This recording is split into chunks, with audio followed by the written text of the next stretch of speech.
I'm Tim Roll, and this is Garage Customs. On today's show, I'm going to introduce you to the Longevity 200DX, both TIG and stick machine. I'll take you through basic setup and operations. So let's get to it.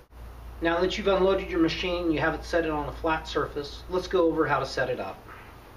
First, we'll take the ground clamp, and that installs on the positive side for the TIG process. We'll take that, insert it, screw it in. Then you have two options here. One is for the foot pedal, the other one's for the torch trigger. I'm opting for the foot pedal right now, so I'll plug that in. Next up is our shielding gas. It's set up with a quick disconnect, and it's just a push and lock. And then on the negative side, we have hooked up our torch.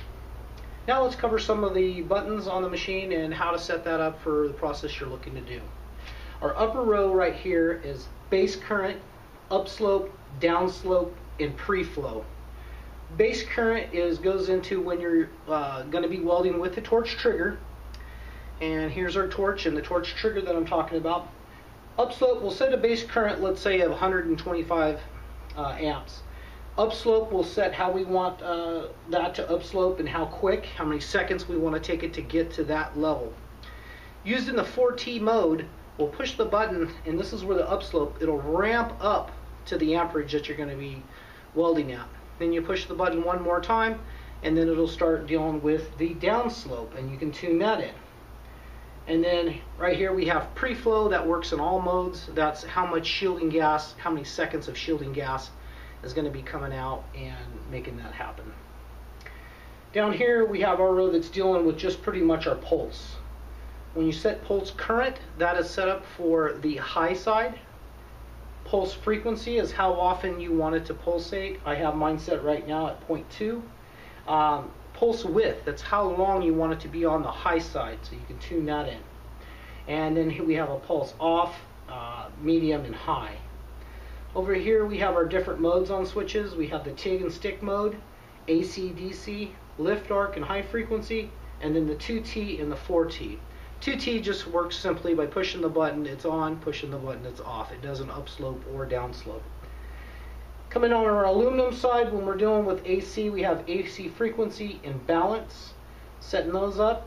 We have arc force, and then we have arc force is only used when you're using stick welding. We have start amps and end amps. That's how mild you want the torch to start, and then how controlled you want it to come back down. And post flow, how long we want it to cool our weld puddle, and it also works on cooling the torch. You've received your torch, and here's what it looks like all stripped down. This is the WP20 torch. It's the smaller one of the two. Here's your toggle on top for your 2T mode and 4T mode. Comes with the standard collet body with the 4 holes in it. Basically, you'll just screw in like this, and then your gas cup will attach to this. Over the years welding, I've found that I really enjoy a gas lens, and this is what a gas lens looks like. I have it set up with a 1/16 tungsten, and while we're on tungsten, talk about sharpening tungsten, you always want to sharpen it this way, this grinding stone or the belt sander, and you want to sharpen it towards what you're doing for the arc, proper arc radius. And we'll flip this around. And something a little new is for the inverter based machines. I'm going to use the orange tungsten, which is 2% serrated, or the gray, which is also 2%. So I'll put my gas lens on. Another thing to note about the torch is all the parts with the Weldcraft torches that maybe you've been welding with for years are interchangeable with all of this. Same stuff. We'll set that up, and that's what our gas lens looks like set up. Little note, I use 16th up to the 16th serrated up to 125 thousandths.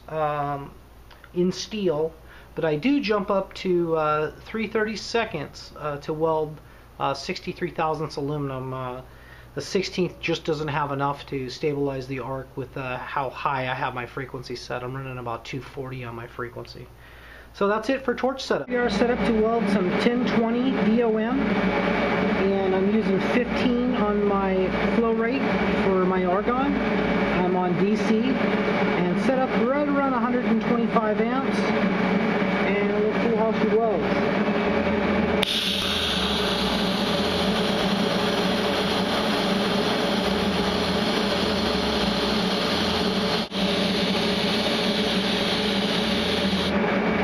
Notice I left my gas lens there to both shield the weld and help cool the torch a little bit. And we got some pretty nice beads going there. TIG welding's just as simple as that. This is when things get a little bit more entailed to set up.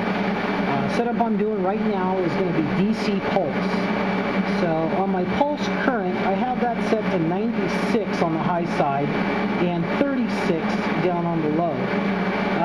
The pulse frequency is going to be set at 0.02, and the pulse width is set right about 70%. That sets up for a pretty good pulse on steel, just at 1 dab a second.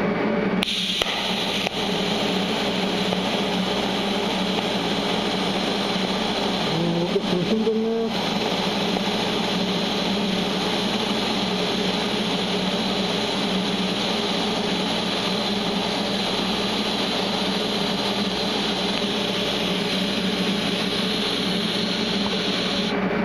I don't know how much of that shows up on video, but sure is a nice little pattern right there. And that's set up to do about 1 pulse a second with how we have the width set up. I really like this for welding on the bench. Works really, really well, and something that I would definitely use. It's worth taking the time to set it up. Okay, what we have here is 63 thousandths 5052 H32 aluminum. Getting ready to weld it, switch the machine to AC. I've set the AC frequency to 200, the balance to 60%, and the argon flow rate to 15. And I switched my tungsten to 3/32, and once again it's the 2% serrated, and it's set up to weld aluminum. And if you notice, I have the ground connected to the aluminum. Very important. Learned this through the years that you're going to do a little welding on an aluminum radiator. You need to put the ground on the radiator, or it will take the path of least resistance, which is usually through one of your fins in the core, and you create more of a leak than you've done. So just remember, connect your ground to the piece that you're working on, and you should be good to go. Alright, let's see how she welds.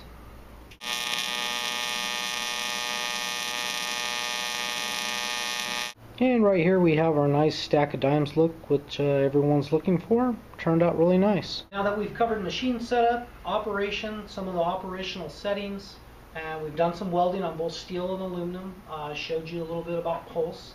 I'd like to talk a little bit more about shop setup, and specifically right now, since we're welding, I'd like to talk about the welding table. I set a welding table up just to be about elbow height. So I can come down, maybe I'm tacking something up, and I come to the table real quick. I got to get down, hammer down, get some tacks on it, go fit it back up on a car, custom motorcycle, or a part that I'm building. I really don't like to sit down and weld. Beginning I had a stool, and it just seemed not to work out as well. You get down, you get lazy. You're sitting down, you're standing up all day. I'd rather stay on the move. Just my personal preference, but I thought I would throw that out there. My table is 1/2-inch plate, and it is digitally leveled. I have adjusters on each corner.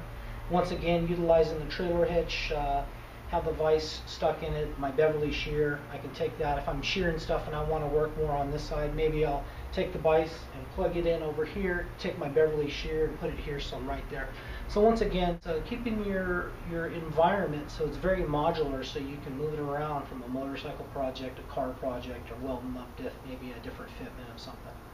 So that's it for today's show. Right now, I'd like everybody to email me and let me know what you'd like to see next. Give you the option of building a custom Street Fighter with a lot of hand-formed aluminum work, or looking at maybe doing a very lightweight mini buggy with utilizing like a GSXR 750 motor. So send me some emails, let me know what you'd like to see next, and get out in the garage and go build something.